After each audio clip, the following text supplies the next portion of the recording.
Renee Martins had a talent for three things: fixing everyone's problems, sending money with zero questions asked, and smiling through the emotional equivalent of a stampede. At 28, she had the posture of someone who carried not just her own life, but three other adult lives strapped to her back like unpaid Uber passengers. She was the unofficial manager of the family. Mama needed light bill paid. Renee. Malik needed new tires because he couldn't dodge a pothole. Renee. Chica accidentally booked a flight to Tulum with her rent money. Well, guess who got the Venmo request at 2:13 a.m.? Still, every Sunday morning, like a woman who hadn't learned her lesson, Renee called her mother. "Morning, Mama," she said cheerfully, lounging on her couch in mismatched socks and an oversized t-shirt that read emotionally unavailable. Spiritually expensive. "Oh, my sweetheart," her mother sang. "You work too hard. Have you eaten today?" "Not yet," Renee laughed. "But I sent that $250 for the church fundraiser. Hope it helps with the trays." "You always come through," her mother said. "You're truly a blessing." Renee smiled. Her heart did that warm thing it always did when her mom gave her flowers. Metaphorical ones, of course, because nobody in that family ever bought actual flowers unless someone died. They chatted about Malik's new job search, which was mostly searching for people to help with his resume, Chica's fashion side hustle, reposting shine dresses on Instagram, and the recent power outage. "I'll cover the bill, don't worry," Renee offered out of instinct. "You sure?" "I always am." They exchanged "I love yous," and Renee pressed the red button. Or so she thought. She got up to refill her tea, humming Asa Bib Bank under her breath. The phone, however, remained very much connected, airing her mother's living room like a live podcast. She wasn't trying to snoop. But then she heard it.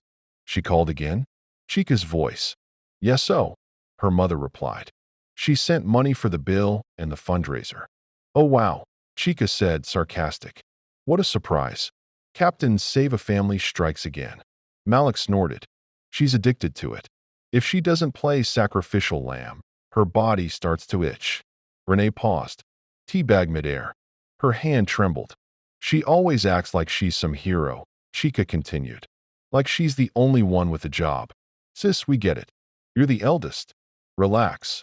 Their mom added in that breezy, offhand way that always stung. "Honestly, sometimes she acts like she owns us. Like every transfer buys her sainthood." "I'm just saying," Malik chimed in. "She could keep some of that savior energy for a boyfriend or therapist." We didn't beg her. The laughter that followed was ugly. Unfiltered. Mean. Renee stared at the phone. Her chest thudded like someone had slammed a door inside her soul. She sat down slowly on the couch. The same couch she'd slept on for 3 weeks after giving her last savings to help with Chica's dental surgery. The same couch she cried on when her car broke down on her way to her third job. And now, it was the couch where she realized she'd been the family ATM with Wi-Fi, not a daughter, not a sister, just a convenient transaction. She didn't hang up. She listened, until her heart quietly broke into 1,000 sharp, resentful pieces.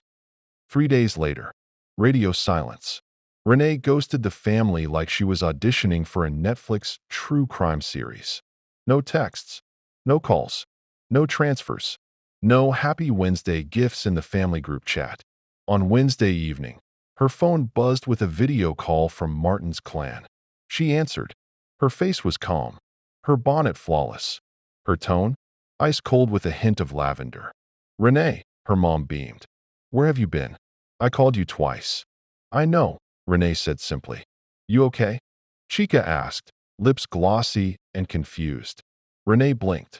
"Peachy. Just wanted to say something real quick." Malik popped in, holding a sandwich. "What's up?" Renee tilted her head and smiled like a villain in a Nollywood finale. "So, funny story, I thought I ended our Sunday call. But surprise, I didn't." The screen froze. Blinked. Breathed. "I heard it all," Renee said. "Every word. And baby, that tea was hot." Her mother opened her mouth. Closed it. Opened it again like an error message. "Renee, baby, it wasn't like that." "Oh, It was exactly like that, Renee replied. I heard the jokes, the mockery, the TED Talk on how I love acting like a savior. Y'all did everything but host a roast. Come on, sis, Malik said. You know we joke like that. No, I joke, Renee snapped. Y'all mock. There's a difference. She leaned forward, arms crossed. You think I like always being the backup plan? The financial sponge? The emotional dump site? Of course not, her mother said. Then why did it sound like a comedy special titled Renee the Overgiver? She shot back. You said I make it about me? Sweetheart, I made it about survival. Chica's voice was small now. You know we love you. No, you love the things I do for you, Renee said. You love convenience, Renee. Responsible, Renee. But the real me? The tired one? The one who sometimes needs a hug instead of a bill? Y'all don't know her. Baby, please don't do this, their mom pleaded. I already did. The call went dead silent. I'm done. No more emergency transfers. No more midnight favors. I'm officially on retirement from the role of family fixer. Malik dropped his sandwich. I'm choosing peace, therapy, and maybe a man who buys me dinner instead of asking for data recharge. With that, she ended the call. It was the single most expensive mic drop of her life.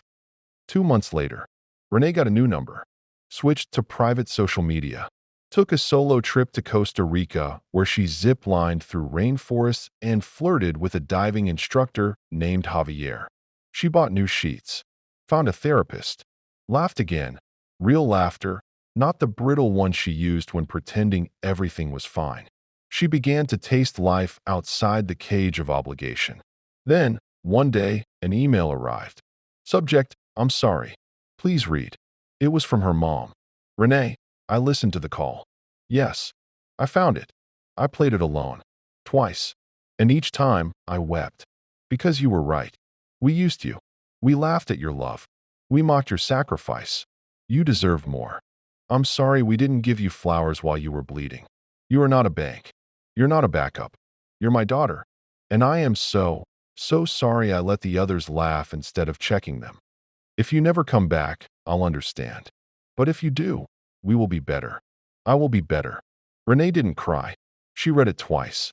Then again. She didn't reply that day. Or the next. But one thing was certain. She finally understood. She had always been the glue, yes. But even glue deserves to be held sometimes. And this time, she was finally holding herself.